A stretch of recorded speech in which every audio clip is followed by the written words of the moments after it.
Hi everyone. So in this video we'll discuss about the next aspect of the body fluids and circulation. So that is all about the formed elements. So in the previous video you have seen that we had discussed about the types of body fluid and thereafter the blood. Where in the blood, as you know that there are two main divisions where 55% of the blood is being the plasma and 45% is the formed elements. So formed elements are those, basically we can call them as the cells which are present in the blood. So those are, one is the RBCs or the red blood cells, the second one is the WBCs, and the third one is called as the platelets, blood platelets, what we say. So among the three, okay, so let us start with that of the first one, that is RBCs or red blood cells, or you can even call it as red blood corpuscles or erythrocytes. Now the entire process of formation of the RBC is regarded as erythropoiesis. So that is, erythropoiesis is nothing but the formation of the RBC. So this erythropoiesis occurs initially in that of the yolk sac, where the blood will be formed. Similarly, the RBCs are also being formed in the yolk sac. And in an adult, the RBC production, generally the blood cell production, takes place in that of the bone marrow. Now, why the name is being given as erythrocytes to that of RBC?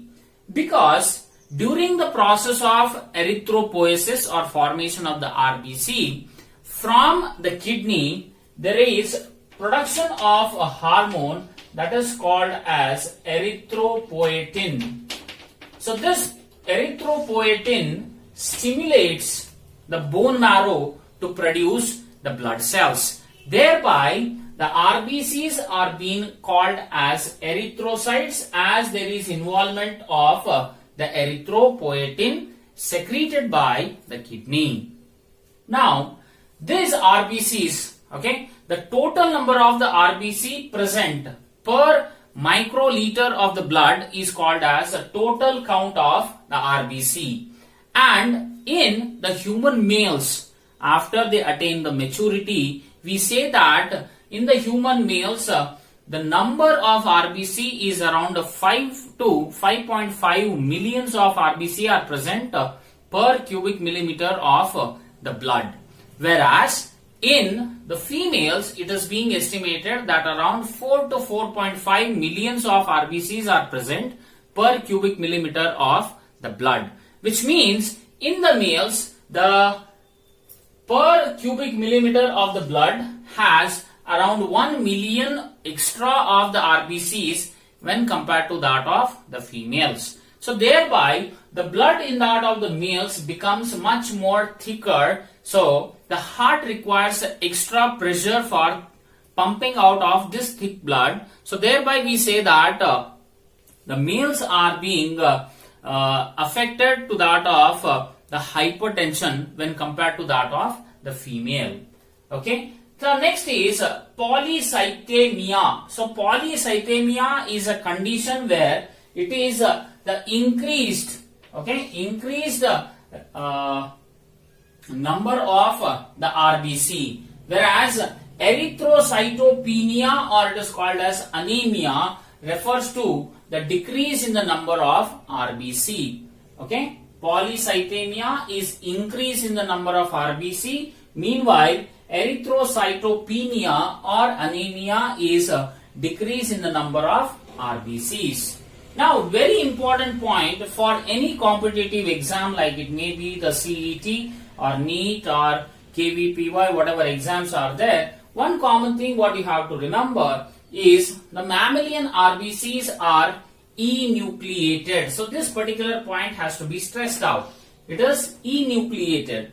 So whether by the origin itself the RBCs are enucleated, or in the later stages of the development of the RBC they become enucleated. See, mammalian RBCs, when they form during the process of erythropoiesis, these RBCs contain nucleus, but only after they attain maturity. Okay, so they become enucleated, which means absence of the nucleus. Okay, so why it is so that why after maturity of the RBCs will devoid or lack of the nucleus takes place? That is because once the RBC attains maturity, it is now capable of its function, that is the transportation of the oxygen mainly. So thereby, to accommodate the more space in that of the RBC, it becomes enucleated.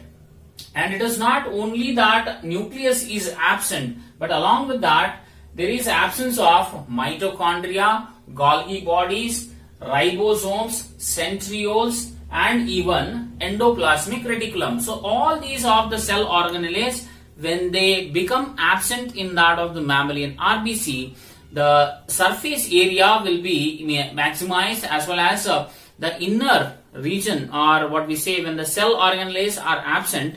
So that creates more space in that of the RBC, which helps for the transportation of high amount of the oxygen.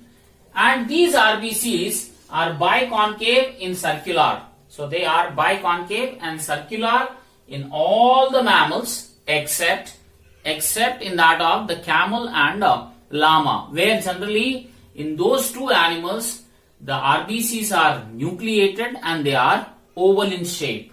Right.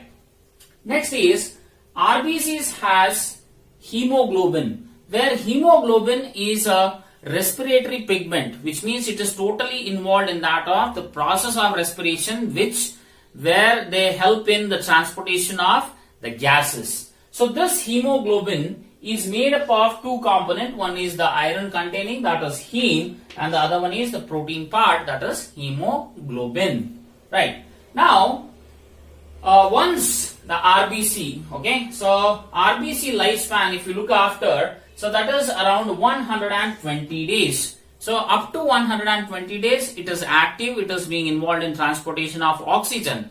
But thereafter, what happens is, after it completes its lifespan, so these RBCs are being broken down, which means hemolysis takes place in that of the liver or in that of the spleen, and where the hemoglobin which was there inside that of the RBC, due to which the RBCs appear to be red in color, so that hemoglobin is being broken down, and this heme and globin part are being further reused in the process of erythropoiesis. Right. So thereafter we have is every 100 ml of the blood, okay, has 12 to 16 grams of the hemoglobin. Okay, very important point for competitive exam. Every 100 ml of the blood has 12 to 16 grams of the hemoglobin, by which we can say that 1 gram of hemoglobin is able to transport around 1.34 ml of the oxygen. So this is also very important point what you have to remember for the competitive exams. Now, the entire process of erythropoiesis. Remember, dear students, that erythropoiesis occurs only when the body experiences low oxygen tension. At that time, this erythropoietin hormone is being secreted by the kidney. Then this erythropoietin now acts upon the bone marrow and stimulates the production of the RBC. Right. So, during that process of erythropoiesis, folic acid as well as vitamin B12 are also very important, because they stimulate the entire process of erythropoiesis. Okay. Now, in that of the RBCs, if you see in that of millions together, okay, what we can see is every cell appears to be red in color. But if you take an individual red blood cell, and if you observe, then it is yellowish in color. But in the group, RBCs appears to be red in the color. So that is about information about the RBC, or the red blood cell or red blood corpuscle. So this is the first one, first formed element. Next formed element is the leukocytes or the white blood cells or white blood corpuscles. So mainly the WBCs which are there, so these are involved in defensive mechanism. Now why these cells are called as white blood cells? Because whenever we take out the RBCs and the platelets from that of the blood, what remains is just like a white paste.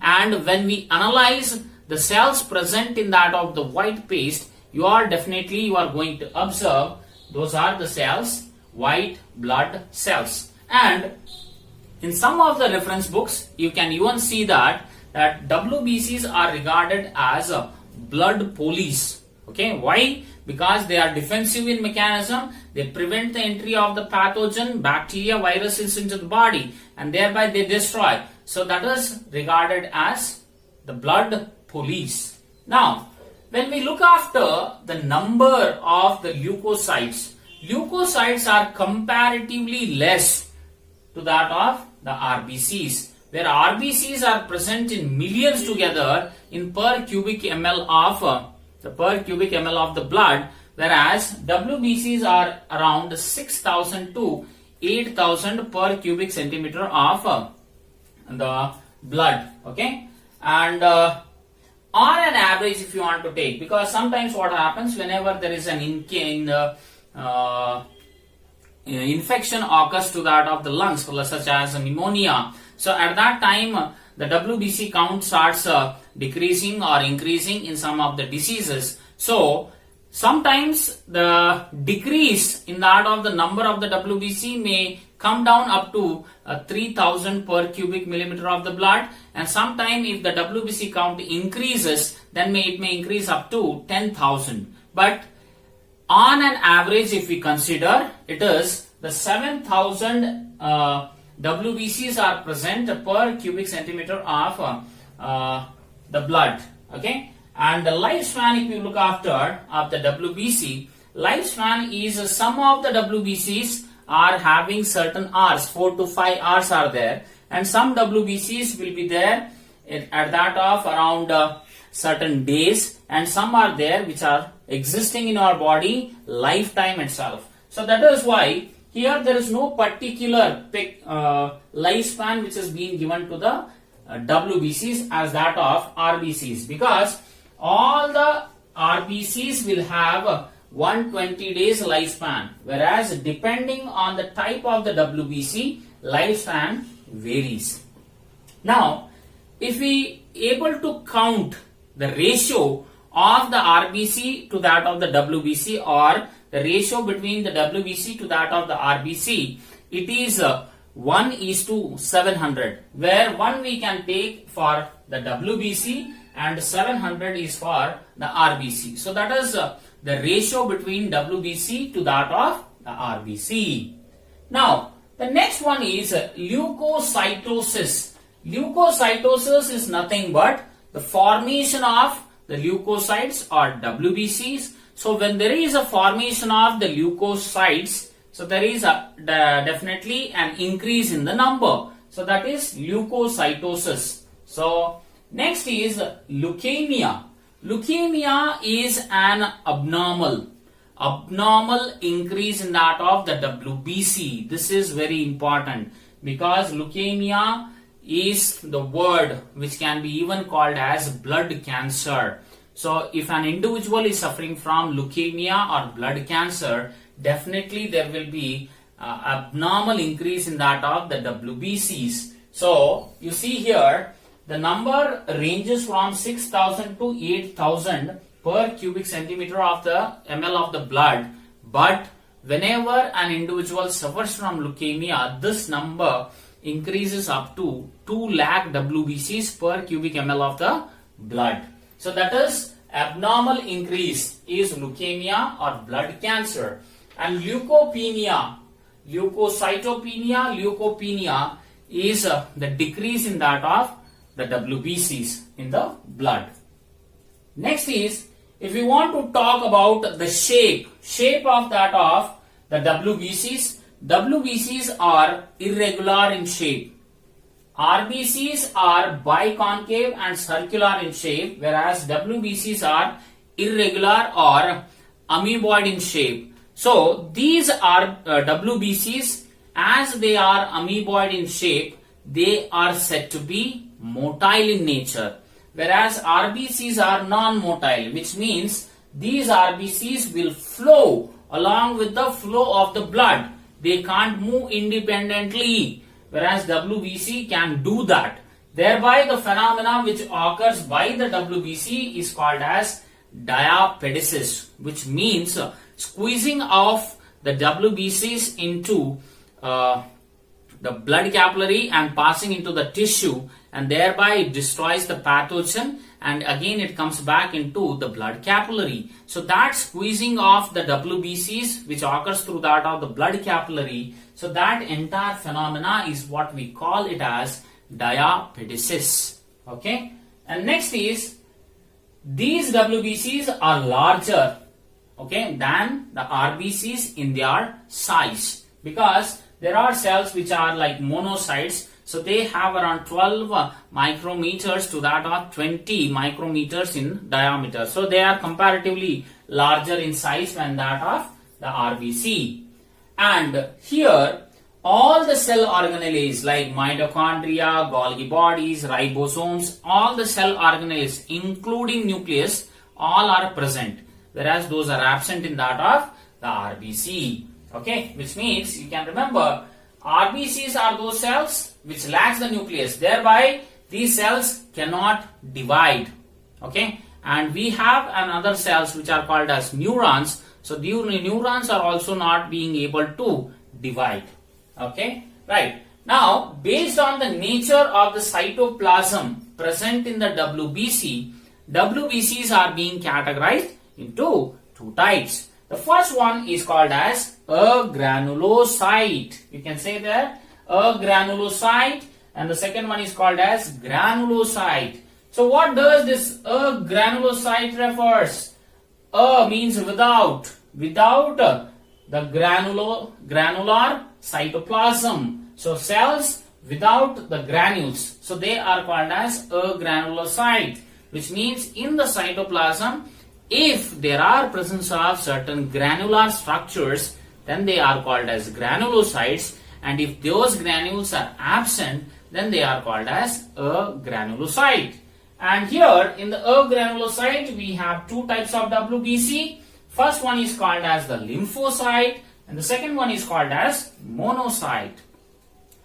Okay, lymphocytes are non-motile and they are non-phagocytic cells, which forms around 20 to 25% of the total leukocyte count. Now in these lymphocyte, again we have two types. One is called as the B lymphocyte and the other one is called as T lymphocyte, which means that the entire lymphocytes are associated with that of the immune system. Okay, so B lymphocytes, T lymphocytes. Again regarding this we'll discuss in the another video which will be of the human health and diseases, where we'll completely discuss about the immune system. Right. So lymphocytes are being associated with that of the immune system, and these are non-motile and non-phagocytic cells. Next one we have in the granulocyte is the monocytes, and monocytes are the largest sized cell of the WBCs, okay, when compared to other cells, and these constitute around 2 to 10% of the entire leukocyte count. And remember that these monocytes are motile and phagocytic, so they are having the ability to engulf the pathogen or a microbe and will destroy it. Thereby they are those cells which are able to undergo the process phagocytosis. Thereby they are said to be phagocytic in nature. Okay, where we have phagocytes as well as the macrophage cells. So they both come under monocytes. Next one is the granulocytes, where the cytoplasm of these leukocytes contain granules, and in these granulocytes we have three types. First one is called as Acetophylls, second one is called as Basophils, and the third one is called as Neutrophils. Right. So Acetophylls, why the name Acetophyll? These are the cells which get stained with acidic dye. For example, eosin. So eosin is that dye which is acidic dye which gets stained to that of these cells. Henceforth, the name eosinophyll is also given to the acetophylls. And these eosinophils generally are non-phagocytic, and they constitute around 2 to 3% of the total leukocytes, and these have a bilobed nucleus. So very important point for any competitive exam is regarding these granulocytes contain lobed nucleus. They contain lobed nucleus. So here in the eosinophils there are two lobes, and the main function of these eosinophils or acetophylls is they are also involved in that of the immune system, and to some extent they are also involved in inflammatory reactions. Basophils, next one. So these are the name given because these are the cells which get stained with that of the basic dye such as methylene blue, thereby the name Basophil. And these basophils have multi-lobed nucleus, and or it may be the tri-lobed nucleus is being present, and these constitute the very minimal, that is around 0 to 1% of the total leukocyte count. So very important for any competitive exam is they may ask which of the following cells have very less number of, or we constitute very less percentage of the WBC. So that will be the basophils. Okay, and these basophils are the cells which secrete heparin, histamine as well as serotonin. So heparin, as you know, it is an anticoagulant. Histamine is a vasoconstrictor, and histamine is a vasodilator, and serotonin is a vasoconstrictor. So depending upon the need, into that of the body, means if the vasodilation has to occur, then histamine is released. If vasoconstriction is required, then serotonin is released. So that is the function of the basophils, which are also mainly involved in that of the inflammatory reaction. Neutrophils. Why the name neutrophil? Because these neutrophils are the cells which can get stained with the acidic dye or with that of the basic dye, thereby the name neutrophils. And these neutrophils are multi-lobed, and these are the major cells of the WBC. The most abundant cells of the WBCs are neutrophils, where they constitute around 60 to 65% of the total WBC count. And these neutrophils are also referred to as phagocytic in nature, and very important is as they have many number of the lobes, so they are even called as PMNL, which means polymorphonuclear leukocytes. So those are the neutrophils. So these are the 5 different types of the WBCs which are being present. So if you go in detail, in lymphocytes we have 2 again types of cells. In monocytes we have again 2 types of cells. So totally here it is 4, and these are 3. So totally 7 different types of the WBCs are being present in our body, in our blood, which are totally involved in the defensive mechanism. So this is all about the video of the formed elements, which constitute around 45%. So where we had discussed about the RBC and the WBC. So regarding the platelets, we'll have another video. Till then, thank you. Bye.